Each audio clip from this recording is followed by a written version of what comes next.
experience going against him. So it was really a pretty easy decision. And he's a great kid, great family. I think he's going to be a pretty good fit for the Cowboys. How is that new title? What has come with that in the role that you have now within this program?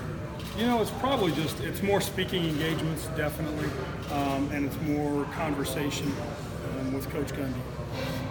I get to see a few more things behind the scenes that maybe I wasn't privy to before, and so that part of it's been great. And I think it's gotten myself a little closer to Coach Gundy, and the relationship is it was good before, it's better now, and so all those things factor in.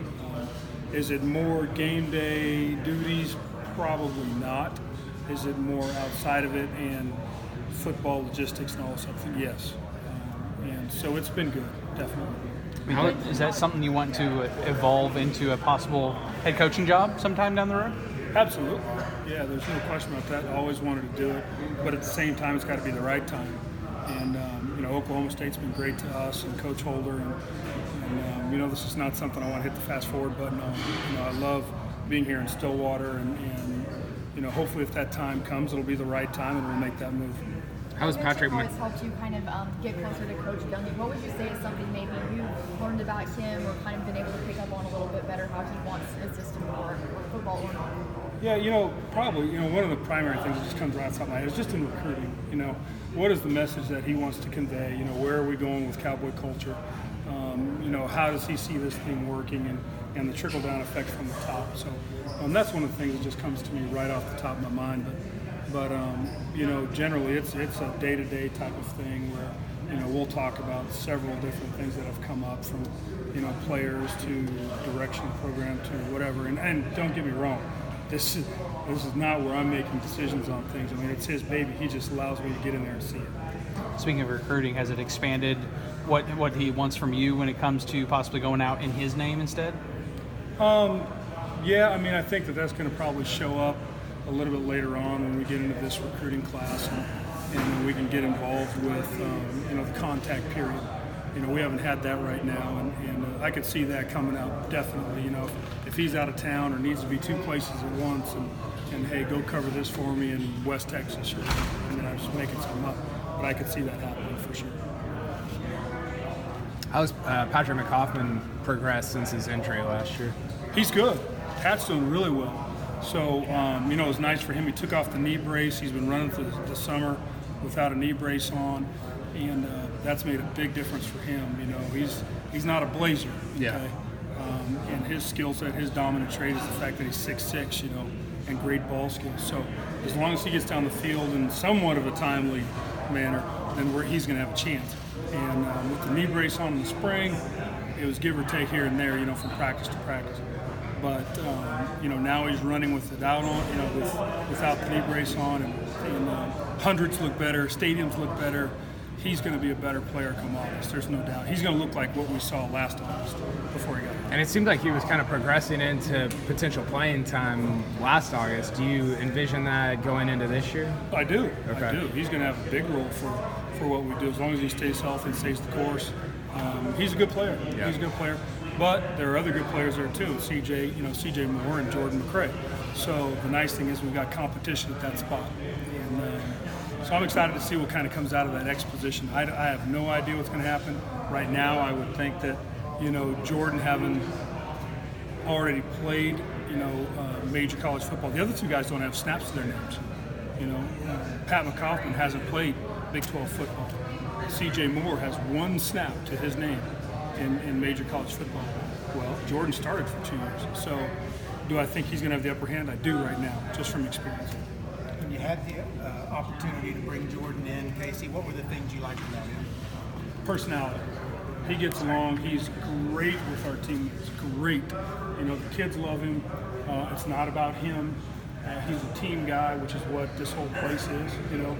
Are you going to get up in the morning and Saturday morning and Sunday morning and go throw the ball around with the other guys? Or are you going to sleep in? Are you going to go down and see the guys and go out to dinner with them? Or are you going to go somewhere else in town by yourself and hang out with your girlfriend? Well, that's not him. He is all in.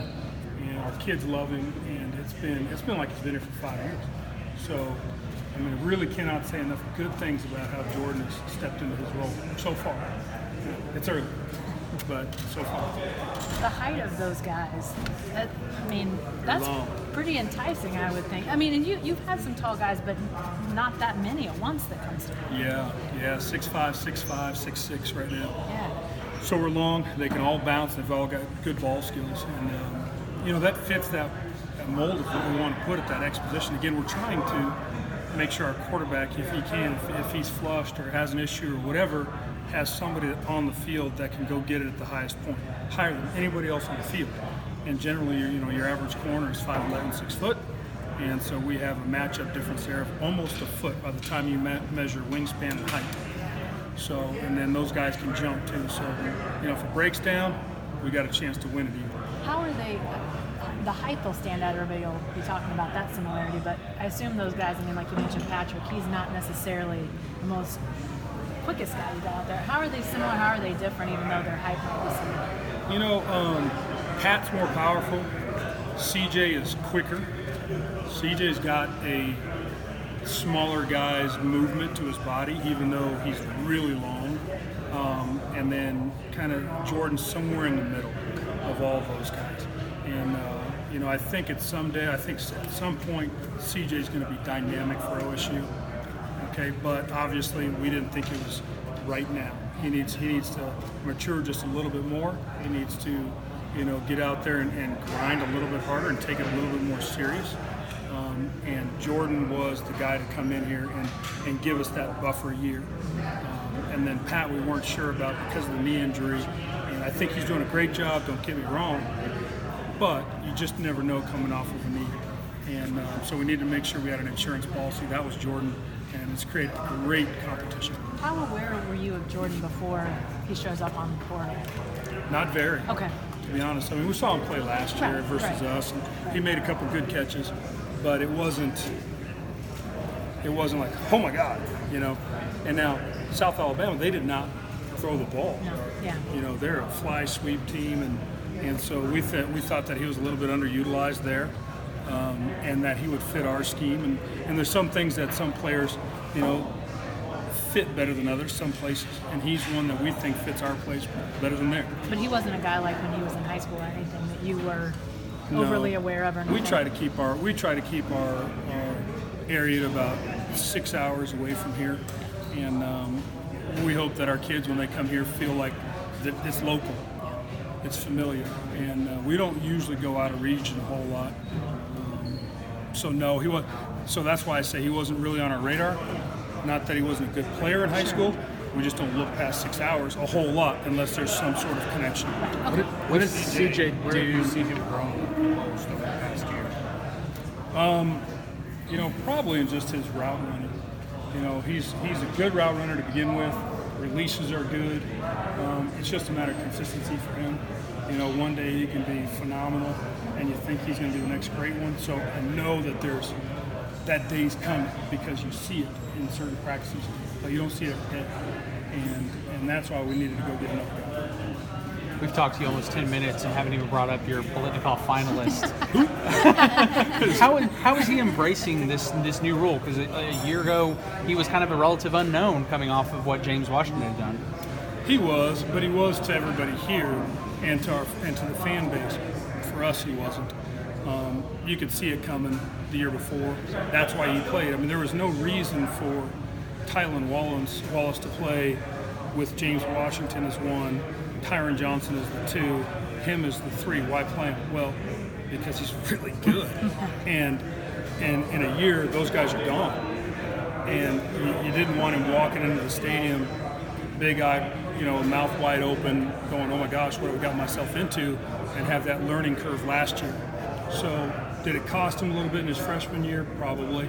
But at the same time, it got him ready for this past year, which is what we needed him for, and it helped us. It helped us get a couple games in there. And he's a great player, and gosh, I hope we can hold on to him. What's the biggest leap he can make in terms of what he does better in 2019? Probably leadership, and I know that's such a on-the-fence answer for you. You want to hear something about his skill set and how he can play. The truth of the matter is he needs to get everybody else around him better. And if he can do that, then we're better. And consequently everything just rolls, you know. But he's a good player, and he's got to get Drew and Spencer and Jordan McCray and those guys rocking and rolling, you know.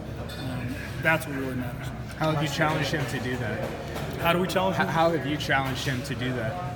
Well, you know, this year, and it's kind of, I haven't really challenged him to be a better leader. We've talked about it, you know, but you can't just force a guy. It just kind of has to happen naturally for him. You know, the one thing that I've told him, and I'm sharing this with you, but, you know, this is a prove it year for him. And so that's kind of the mantra right now that we're using with him. It's just, hey, back it up from last year. Everybody says, oh, you know, what was it a fluke? How was that last year? You know, what's going on? You came out of nowhere, blah, blah, blah. Well, at the end of the day, I mean, let's prove it. Let's back it up. And he's got the skill set to do it. So I'm not too concerned about that. But I want him to have a little bit of a chip on his shoulder to back up a year like last year. I mean, getting 1,400 yards or 1,500 or whatever it was, somewhere in there, that is not easy. I mean, it's hard to do that. And certainly it's hard to back it up. How does his skill set set? Yeah, it sucks. So that's what I was going to ask. Well, but like with the crackback blocks, there's a couple that were reviewed. Do you have to bring him back at all? Do you like, don't go Well, over now it? there's Or a do you new keep it in the rule. game? Now there's the new crackback? yeah. So you got to. So one of his best assets is he's going to knock your teeth out. He's going to blast you, and he's only 195 or whatever, but he's probably the most physical receiver I've had, you know, in 9 years here. So that includes Blackman and a bunch of dudes. I mean, he will kill you. So for him to be dialed back like that, I don't know how it's going to. I'm scared, to be honest, because it's like, I don't know, it's like telling a tiger not to hunt. You know what I mean? So we just got to hope he doesn't go smack somebody and get ejected, because there were a couple last year that the referees have come back and said, you know, if that's this year, if that's 2019, he's out. So, but last year it was legal. He did not get hit for any illegal plays last year. There's no targeting on Tylan, not one time. But there are a lot of dudes picking their stuff up. So, I don't know. We'll see how it unfolds. Yeah, great question, because we're worried about it. How does his skill set differ from James Washington, the last Biletnikoff finalist? He's a better route runner. Tylan's a better route runner. He's got, I'd say, equal ball skill, and that includes down the field, things like that. James just had this explosiveness, power that just is, I mean, it's unmatched. I mean, it's just so strong to the ball. But Tylan's a better route runner. James is better down the field, making that longer ball play. Now, Tylan makes great ones down the field too. James just had this ability, because he weighed 220, to kind of hold his line and out-muscle a guy for him. And Tylan's is more on finesse down the field. Tylan said at Big 12 Media Day that he wanted, one of the things skill-wise he wanted to work on was that split second longer watching the ball in. He dropped a few last year. He did. That, you know, it sounds like he wants to make sure that doesn't happen again. Yeah, he had a couple of, you know, what we call focus drops, where for him and his skill set, that's a big no-no. You know, it's just too easy. I mean, he didn't have hard drops. He had easy drops, right in your face, stuff to where the ball's just kind of coming in at you, and he starts to peek to see where he can run, and, you know, he's got to let those go. And, you know, one of the things went back with, James had a couple too in his junior year, and we went back and grabbed all his drops. Okay, went back through them. Okay, hey, you got 8 drops, whatever it was. It would have been 20 yards a catch, another 160 yards. I mean, just on and on and on. Another couple touchdowns, critical moment play, like the one Iowa State I'm bringing up. I mean, that's a huge deal now. You know, he catches that thing, and it's game on versus Iowa State. So he's got to feel that, sense that, and know the importance of it. And I think you're going to see a better player in those regards this year, looking at it a little bit longer, because that's a big deal for him. Yeah. With Tylan's brother, Tracy, of course, having retired from football, but still kind of being around the program, what have you observed? What is their relationship like? And do you think that'll give Tylan any kind of extra motivation to play for him? I do. I think a lot of what Tylan does is based on Tracy, and they feed off of each other. So for Tracy to be out of football right now, out of the mix as far as playing, he's going to help us out. He's going to be within the football department. But I think it's going to make a big impact on Tylan as far as his focus. I think there's a greater sense of urgency for him, and I think you're actually going to see a better season from him, even though Tracy's not being able to play. But yeah, they are tight. They're super, super close. Their whole family is, and they've always done everything together. And now I'm talking about everything. You know, I'll come back and they'll be in that. They'll have different rooms on 2-a-days, and there they are in the same room and sitting on the same bed. I'm like, man. You know, I say, hey, Tylan, can you come see me? And Tracy's with them. Tracy, can you come see me? Tylan's with them. So I always got to make sure I have 2 of everything whenever they come. How tough was that moment when he went down with yet another injury for you? Seeing him make that it really transition? hurt me. It was hard. You know, he's coming across in that shallow. I can remember yesterday, and jumped up to go get a ball. It was non-contact, hit the ground, and just you could see him fold up and clutch his knee, and you just knew what happened. And the hardest part was it wasn't the first one, it wasn't the second one. When that third one hits you, it's probably a career ender. You know, there's not many guys that come back from 3 of them. What's Tracy's role going to be with the team now?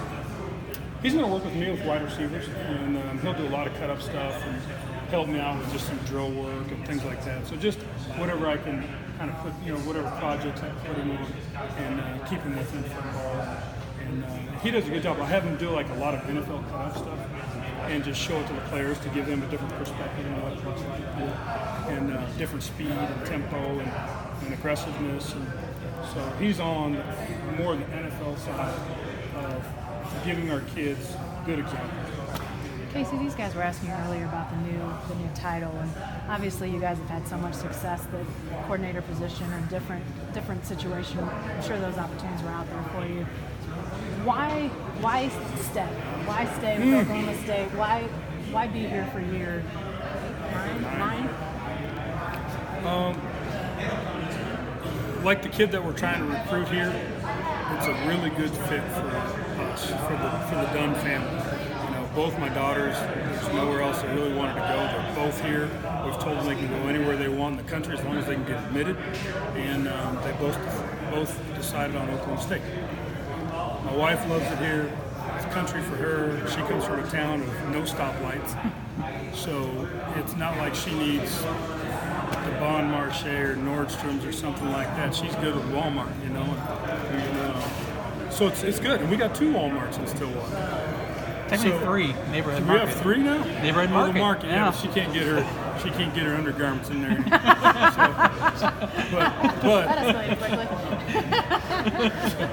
But it's good for us. It's good for us. And I love how we run our offense. And I know that the offense is going to stay Oklahoma State's offense, and it's not shifting gears. If it were to go some other direction, we decided to become a power football team and go downhill with ISOs and all that, it'd be hard not to go chase that other avenue. But we're going to throw it all over the yard, try and score points, try and get as many touchdowns as possible. That's fun for a receiver coach, and so it's just good. It's a good fit. It's a great fit for us. I'm sure it's also fun when you have Biletnikoff finalists almost every year. Yeah, we've lucky there for sure, and gotten a couple breaks along the way for those guys. But we've had some good receivers that have stepped up at big moments, and Tylan stepping up in a huge moment versus Texas, kind of his defining game, and probably pushed him into that spotlight. But you're not going to have a Biletnikoff finalist or a winner if you're throwing it or if you're running it 60% of the time. It's just not going to happen 70% of the time, and that's not us, and it's not the direction we were going to go, regardless of coordinator. I've been here now through 3, and we're running the same system, and so it's more Coach Gundy and what he believes we're going to do and the direction that he has in his mind for us, and it doesn't really deviate a whole lot. Does each guy get a chance to bring in their own little mark here and there? Sure. And they should be given that opportunity. But at the same time, they come in and learn what we do. So I think that's good, and that's part of the reason why too. I think that the consistency of what we're doing on offense allows guys like Tylan to come in and have success early, as he can look back and see a James Washington and a Justin Blackman run the same routes that he's running, and you're not learning someone else's route. Someone else's route combination. That's a big deal. That's a big deal when it comes to getting a guy to play at a high level early. Speaking of teaching a new offensive coordinator, what's your role when you have a brand new guy like Gleason come in and trying to help him understand what system you guys run? It's collective. obviously I have a bigger role within the pass game, but Coach Wozniak, Mack, and Dew, they're involved in the protections in the run game more. So we each have our own little niche of when we start going through film of, okay, hey, this is kind of how we've done it. This is where we see it going. This was good for us. This wasn't really good. This was good 2 years ago. There's just that bank of memories that you have for each play, each segment of plays. And each coordinator comes in, they're sharp guys. They're not hired, and don't understand football. So they can come in, watch it, and get a really good idea of what's going on, and then just ask the important questions, And then, are we calling it the right way? Is there a better way to maybe call it or to label it, name it, just to make it easier for the guys? And it's kind of neat too, because each time you get a new guy in, they've got a fresh perspective too, and they find things that maybe are just a little bit too much fat on the bone. You can trim that off a little bit. So it's kind of good to get those guys in. They help streamline what you got going. Well, you put it a little bit again, as each guy comes in and puts his own mark on things. What's been Coach Gleason's mark to this point? He's really good with, he's outstanding with figuring out what is truly good and not. He's a very smart analytical guy, so he's big into analytics. He likes the numbers. He wants to figure it out. Is this play really worth it? If you run it 20 times in practice and we call it one time in a game, well, that's overkill. That's a mistake. And he's been outstanding on making sure that the right plays are being called in practice in order to be successful in the game. And that's probably the biggest thing for him. That right now, for me, as I see it, he's not coming up with a bunch of new flashy stuff. He's got his stuff, but I'm not going to get in a bunch of calls that he's got. But for what I can say, is he's going to make sure what we're running in practice is what's running the game, and it's going to coincide, right? So by percentage. His personality's meshing well. That's got to work too, right? He's laid back. For the room to be good. Yeah, he's laid back. He's listening. He's good. And he knows. He's not trying to come in and reinvent the wheel. It's not.